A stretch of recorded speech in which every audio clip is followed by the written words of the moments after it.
যে একজন ছেলে সে বুরকা পরে নেকাব লাগিয়ে, বুরকা না নেকাব, হিজাবও না, নেকাব, নেকাব লাগিয়ে চোখ বের করে গেছে, তাকে চ্যালেঞ্জ করা হয়েছে সে পুরুষ না নারী না কি, সে কে?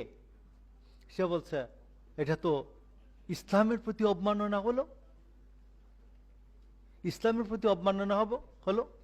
তো নেকাব মুসলমানদের ড্রেসই না, নেকাব মুসলমানদের ড্রেসই না। ইহুদি নারীরা যখন যখন অন্য ব্যবসাবৃত্তি করতো অথবা অন্য কোনো নিষিদ্ধ কার্যক্রম করতো তখন নেকাব পরতো, আর উনি যেটা পড়ছেন এটা নাম হলো হিজাব।